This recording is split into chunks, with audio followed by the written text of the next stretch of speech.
이제 우리나라 14일날 새벽에 연준의 제롬 파월이 드디어 동결이다. 12월 동결입니다. 예, 발표난 거 아닌데 제가 얘기하는 거 맞다고 보시면 됩니다. 그래서 동결이다. 동결이면 이자가 어떻게 되죠? 박미TV의 박미입니다. 자, 이제 은행이 조금 잠잠해지면서 인하를 하기는 어렵다. 예상은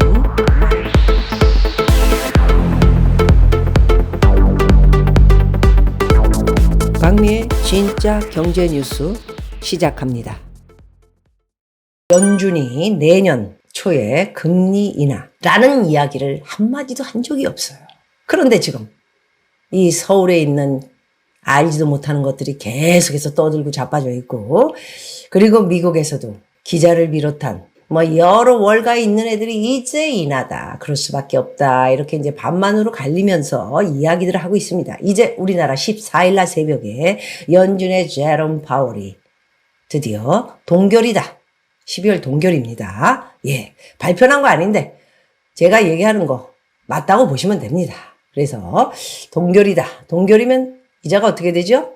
5.5. 그렇습니다. 5.5로 진행을 해 갈 것이고요. 거기에 합당한 매파 발언을 할 것인지, 비둘기 발언을 할 것인지, 아니면 매비,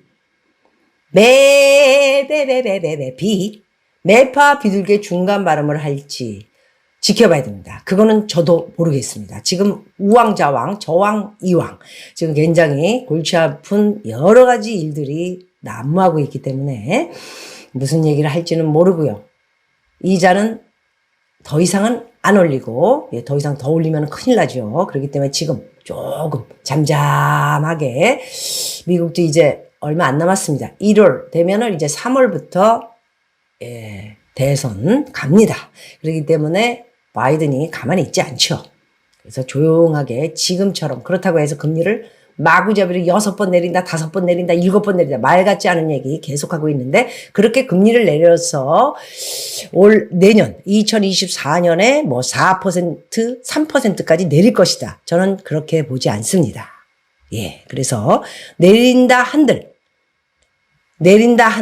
너무 경기가 꺾이는 경기 침체 라인으로 이제 1, 2, 3월 안에 들어가게 되면, 3월을 예측하는 사람들이 있는가에 비교하면, 그렇게 되면 이제 인플레이션 또 못 잡고 물가가 좀 오르겠죠. 그렇게 되기 때문에 상황을 계속 수시로 주의를 보면서 한 6월쯤에 0.25를 한 번 정도 내리면서 한 번 정도 더 내려서 5%를 끌고 가는 2024년이 된다면 무지무지 금리가 높은 것입니다. 5%의 금리는 여러분, 부동산을 사서는 안 되는, 부동산에 투자라는 것보다는 집 한 채 사야지 하시는 분들이 빚을 내서 사게 된다면은 그래서는 안 되는 금리 이자다. 그거를 머리에 담고 계시면 됩니다. 아시겠습니까? 그래서 이제 주목되는 부분은 이 모든 내년 금리 인하 시점에 대한 내용입니다. 이제 그렇게 나와 있고요. 시장에선 최근 인플레이션이 둔화됐다. 아무래도 이제 물가는 더 이상 오르지 않고 하락 국면으로 들어가고 있죠. 허나 헤드라인 물가보다는 근원 물가, 우리가 얘기하는 서비스 물가, 이러고 서비스 물가에는 집을 비롯한 자동차, 병원, 학원, 여행, 비행기 타는 거, 기차 타는 거, 이런 여러 가지 쓰는 게 한 푼도 내려오지는 않았습니다. 그리고 계속적으로 우리가 써야 하는 돈, 그게 근원 물가입니다. 그래서 5.5까지 올려놓은 상태에서 내려온 라인의 기간을 보면 그렇게 심하게 내려오지 않았다라는 것은 물가를 제대로 잡고 있지 못하다. 아시겠습니까? 그렇게 보시면 됩니다. 그래서 이제부터 슬슬 고용이 슬슬 실직자가 늘어나고요. 그렇지만 이제 15만까지 11월에 늘어났지요. 10월. 그리고 이제 12월에 11월께 나왔는데 19만이 넘었습니다. 또 서비스 쪽에서 고용이 조금 늘어난 거죠. 그런 거를 본다면 물가, 이거 쉽지 않다라는 것을 아마 연준에서는 느끼고 있지만 아마도 경기 침체에 대한 불안감은 가시가 계속해서 가고 있기 때문에 아마도 경기 침체에 들어가 있는 유럽을 비롯한 대한민국도 경기 침체에 들어가 있죠. 그리고 일본도 시장이 안 좋습니다. 그리고 중국 경기 침체에 들어가 있습니다. 그렇기 때문에 미국은 무엇이냐? 이도 아니고 저도 아니고 아직까지 이 소비가 지금 점점 나빠지고는 있지만 시장이 완전히 마탱이가 갈 정도는 아니기 때문에 이제 눈치를 살살살살 보면서 가장 안정된 것은 부동산, 주택이 이렇게 90%가 미국, 아메리카, USA 국민들이 2008년 리먼 브라더스 때의 경험으로 인해 은행에서도 그랬고 2%의 금리를 받아서 집을 삼으로써 90%가 안정되게 아직까지는 집의 이자를 잘 붓고 있기 때문에 집이 모든 사람들의 생명이라는 게 뭐냐, 목숨까지는 아니고 이제 우리가 이제 먹고 자고 뭐 이런 생활에 가장 기초적인 가장 중요한 거죠. 그렇기 때문에 그런 것들은 안정되게 돼 있어서 그나마 미국이 조금 소비를 하면서 지탱해 왔다. 금리가 그렇게 높았지만은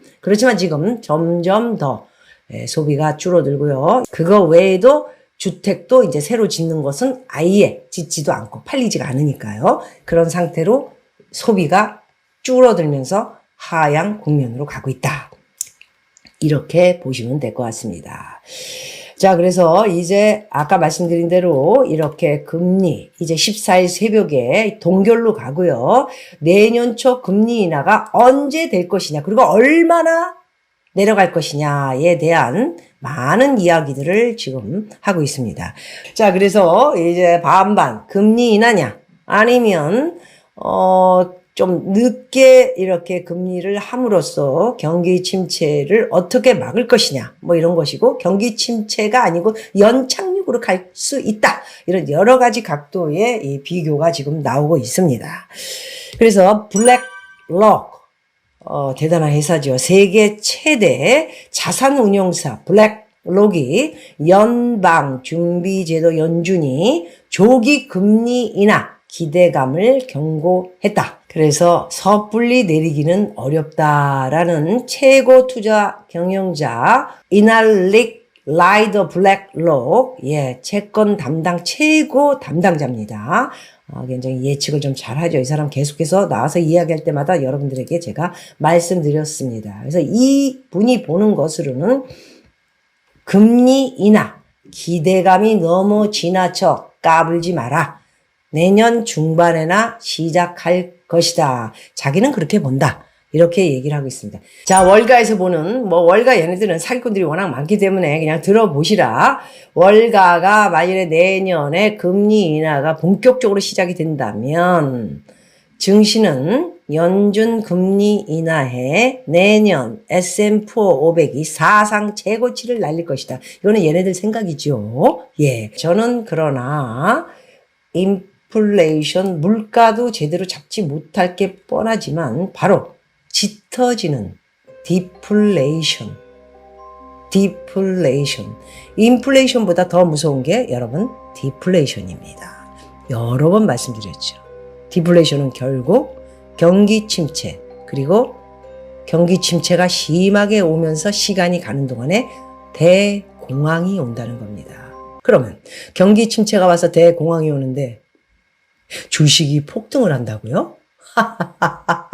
라고 말씀을 드리고요. 그렇기 때문에 이렇게 디플레이션에 대한 그림자, 이거 꼭 생각을 하셔야 되기 때문에 막상 달러도 1220원에 샀는데 1320원에 그냥 손 털고 100원 먹고 나오자, 그렇게 생각하고 팔고 나가면 그 다음에는 하늘을 보며 허전한 생각이 들며 내가 그냥 가지고 있을 걸 그랬나. 다시 사야겠다. 다시 살 때는 1330원이죠. 1200원은 찾아볼 수 없는, 시간이 또 한참 흘러야 되는, 언제가 될지는 모르겠지만. 이러면서 마음이 허전해지면서 뭔가 실수를 한 듯한, 이렇게나 저렇게 해나. 지금 같은 시기에는 결론적으로 이도 저도 답이 없는 상태. 그래서 시간이 오랫동안 가는 동안에 달러에 대한 거나 엔화에 대한 거나 이런 거는 공부도 좀 하면서 시간을 벌어보는 것도 나쁘지 않다.